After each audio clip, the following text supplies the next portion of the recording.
ഇന്ന് നമ്മൾ വായിച്ച് ധ്യാനിക്കുക 2 മക്കബായർ 10-ാം അധ്യായമാണ്. ദേവാലയ ശുദ്ധീകരണം. കർത്താവിനാൽ നയിക്കപ്പെട്ട് മക്കബേയൂസും അനുയായികളും നഗരവും ദേവാലയവും വീണ്ടെടുത്തു.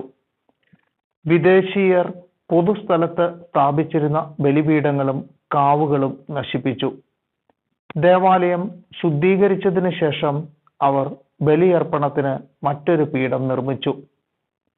കല്ലുകൾ ഉരച്ച് തീ കത്തിച്ച് ബലിയർപ്പിക്കുകയും കുന്തുരുക്കം പുകയ്ക്കുകയും വിളക്ക് കൊളുത്തുകയും ചെയ്ത് തിരുസാന്നിധ്യ അപ്പം പ്രതിഷ്ഠിച്ചു. 2 വർഷം കഴിഞ്ഞിരുന്നു അവിടെ ബലിയർപ്പിച്ചിട്ട്. അവർ സാഷ്ടാംഗം വീണ് ഇത്തരം ദുരിതങ്ങൾ മേലിൽ തങ്ങൾക്ക് വരുത്തരുതേ എന്നും എപ്പോഴെങ്കിലും പാപം ചെയ്താൽ ക്ഷമാപൂർവം ശിക്ഷണം നൽകി രക്ഷിക്കണമേ എന്നും തങ്ങളെ ദൈവദൂഷകരും കിരാതരുമായ ജനതകൾക്ക് ഏൽപ്പിച്ചു കൊടുക്കരുതേ എന്നും കർത്താവിനോട് പ്രാർത്ഥിച്ചു. വിദേശീയർ ദേവാലയം അശുദ്ധമാക്കിയ അതേ ദിവസം, അതായത് കിസ്ലേവ് മാസം 25-ാം ദിവസം ദേവാലയ ശുദ്ധീകരണം നടന്നു. അവർ അത് കൂടാര തിരുനാളിന്റെ മാതൃകയിൽ ആനന്ദത്തോടും ആർഭാടത്തോടും കൂടെ 8 ദിവസം ആചരിച്ചു. കൂടാര തിരുനാളുകളിൽ ചെയ്തിരുന്നത് പോലെ തങ്ങൾ മലകളിലും ഗുഹകളിലും വന്യമൃഗങ്ങളെ പോലെ അലഞ്ഞു തിരിഞ്ഞത് അധിക നാൾ മുൻപല്ലെന്ന് അവർ അനുസ്മരിച്ചു.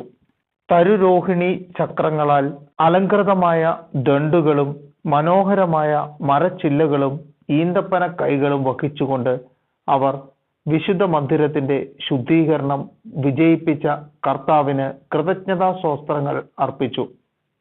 പിന്നീട് ആണ്ടുതോറും യഹൂദജനം മുഴുവൻ ആ ദിനങ്ങൾ ആചരിക്കണമെന്ന് അവർ ജനഹിതമനുസരിച്ച് പൊതുനിയമം ഉണ്ടാക്കി.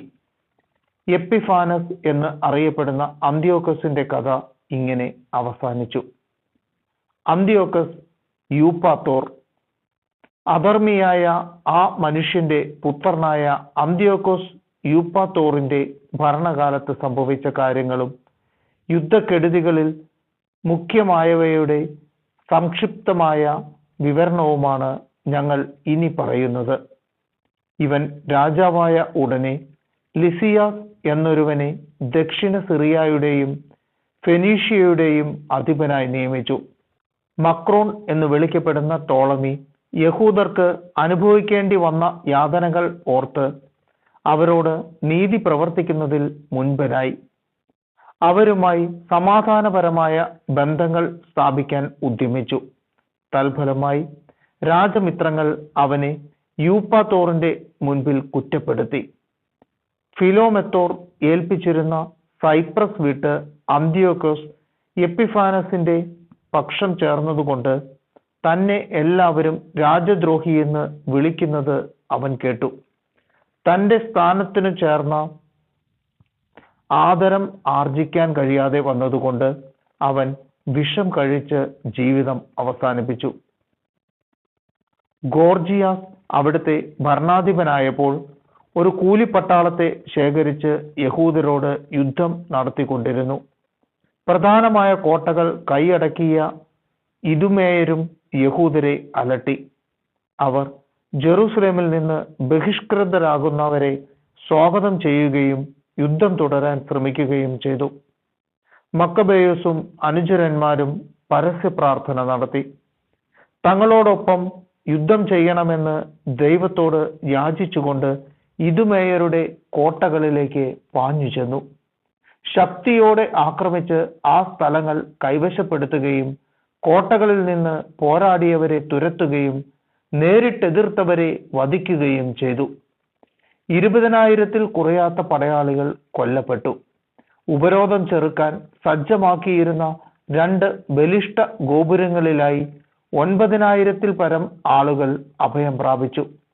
മക്കബേയൂസ് അവരെ ആക്രമിക്കുന്നതിന് മതിയായ ഒരു സേനയോടുകൂടെ ഷെമയോനെയും ജോസഫിനെയും ഒപ്പം സക്കേവൂസിനെയും അവന്റെ ആളുകളെയും അവിടെ നിർത്തി. തന്റെ സാന്നിധ്യം അത്യന്താപേക്ഷിതമായ സ്ഥലങ്ങളിലേക്ക് അവൻ പുറപ്പെട്ടു.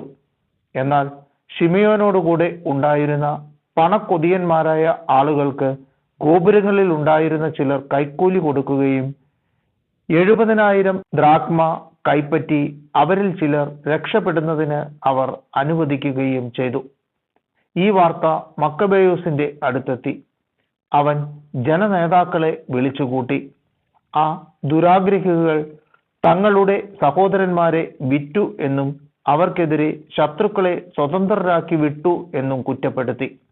അനന്തരം അവൻ ആ ദ്രോഹികളെ വധിക്കുകയും വേഗം ഇരു ഗോപുരങ്ങളും പിടിച്ചടക്കുകയും ചെയ്തു. താൻ ഏറ്റെടുത്ത യുദ്ധങ്ങളിലെല്ലാം വിജയം വരിച്ച മക്കബേയൂസ് ഇരു ഗോപുരങ്ങളിലുമായി 20,000-ൽ പരം ആളുകളെ വധിച്ചു. യഹൂദർ മുൻപ് തോൽപ്പിച്ചോടിച്ച തിമോഥെയോസ് വലിയൊരു കൂലിപ്പടയെയും ഏഷ്യയിൽ നിന്ന് വലിയൊരു കുതിരപ്പടയെയും ശേഖരിച്ചു. യൂദയ പിടിച്ചടക്കാൻ വേണ്ടി പട നീക്കി. അപ്പോൾ മക്കബേയൂസും അനുയായികളും ശിരസിൽ പൂഴി വിതറി അരയിൽ ചാക്കു ചുറ്റി ദൈവത്തോട് യാചിച്ചു. ബലിപീഠത്തിന്റെ മുൻപിലുള്ള സോപാനത്തിൽ സാഷ്ടാംഗം വീണ് നിയമങ്ങളിൽ പറഞ്ഞിരിക്കുന്നത് പോലെ തങ്ങളോട് ദയ കാണിക്കണമെന്നും തങ്ങളുടെ ശത്രുക്കൾക്ക് ശത്രുവും എതിരാളികൾക്ക് എതിരാളിയും ആയിരിക്കണമെന്നും അവർ അവിടുത്തോട് പ്രാർത്ഥിച്ചു. അനന്തരം എഴുന്നേറ്റ് ആയുധങ്ങൾ ധരിച്ച് നഗരത്തിൽ നിന്ന് കുറെ ദൂരം മുൻപോട്ട് നീങ്ങി. ശത്രു സങ്കേതം സമീപിച്ചപ്പോൾ നിന്നു. പ്രഭാതമായതോടെ ഇരു സൈന്യങ്ങളും ഏറ്റുമുട്ടി. തങ്ങളുടെ വിജയത്തിന്റെ ഉറപ്പ് തങ്ങളുടെ പരാക്രമം മാത്രമല്ല, കർത്താവിലുള്ള ആശ്രയവും ആണെന്ന് വിചാരിക്കുന്ന ഒരു കൂട്ടർ, തങ്ങളുടെ ക്രോധാവേശത്തെ പടനായകനാക്കിയ മറ്റൊരു കൂട്ടർ. യുദ്ധം മുറുകിയപ്പോൾ സ്വർണ്ണ കടിഞ്ഞാണിട്ട കുതിരകളുടെ പുറത്ത് തേജസ്വികളായ 5 പേർ ആകാശത്തു നിന്ന് വരുന്നത് ശത്രുക്കൾ കണ്ടു. അവരാണ് യഹൂദരെ നയിച്ചത്. അവർ മക്കബേയൂസിന് മുറിവേൽക്കാതിരിക്കാൻ ചുറ്റും നിന്ന് തങ്ങളുടെ പരിചകളും ആയുധങ്ങളും കൊണ്ട് അവനെ സംരക്ഷിച്ചു. അവർ ശത്രുവിന്റെ മേൽ അസ്ത്രങ്ങളും ഇടിവാളുകളും അയച്ച് അവരെ അന്താളിപ്പിച്ച് അന്ധതയിലാഴ്ത്തി ചിതറിക്കുകയും വധിക്കുകയും ചെയ്തു. 600 കുതിരപ്പടയാളികൾക്ക് പുറമെ 20,500 പേർ വധിക്കപ്പെട്ടു. കേരയാസിന്റെ കീഴിലുള്ള സുശക്തമായ കാവൽ സേനയോട് കൂടിയ ഗസറ എന്ന കോട്ടയിലേക്ക് തിമോഥെയോസ് പലായനം ചെയ്തു. മക്കബേയൂസും അനുയായികളും സന്തുഷ്ടരായി. അവർ അതിനെ 4 ദിവസം ഉപരോധിച്ചു. ഉള്ളിലുണ്ടായിരുന്നവർ കോട്ടയുടെ ഉറപ്പിൽ ആശ്രയിച്ചിരുന്നതിനാൽ കഠിനമായി ദൈവദൂഷണം പറയുകയും അസഭ്യവാക്കുകൾ വർഷിക്കുകയും ചെയ്തു. എന്നാൽ 5-ാം ദിവസം പ്രഭാതത്തിൽ മക്കബേയൂസിന്റെ സൈന്യത്തിലെ 20 യുവാക്കന്മാർ ആ ദൈവദൂഷണം കേട്ട് കോപം ജ്വലിച്ച് മതിലിലൂടെ ഇരച്ചു കയറി കണ്ടവരെയെല്ലാം നിർദ്ദയം അരിഞ്ഞു വീഴ്ത്തി. ഇതുപോലെ മതിൽ കയറിയ മറ്റു ചിലർ എതിർത്തു നിന്ന ആ ദൈവദൂഷകരെ പിന്നിൽ നിന്ന് ആക്രമിച്ചു. ഗോപുരങ്ങൾക്ക് തീ വെച്ചു. തീ കൊളുത്തി അവരെ ജീവനോടെ ദഹിപ്പിച്ചു. ചിലർ കവാടങ്ങൾ തകർത്ത് ബാക്കി സൈന്യത്തെ അകത്തു കടത്തുകയും നഗരം കൈവശപ്പെടുത്തുകയും ചെയ്തു. ഒരു ജലസംഭരണിയിൽ ഒളിച്ചിരുന്ന തിമോഥെയോസിനെയും അവന്റെ സഹോദരൻ കേരയാസിനെയും അപ്പോളോഫാനസിനെയും അവർ വധിച്ചു. അനന്തരം അവർ ഇസ്രായേലിനോട് വലിയ ദയ കാണിക്കുകയും തങ്ങൾക്ക് വിജയം നൽകുകയും ചെയ്യുന്ന കർത്താവിനെ കൃതജ്ഞതാസ്തോത്രങ്ങളോടെ വാഴ്ത്തി.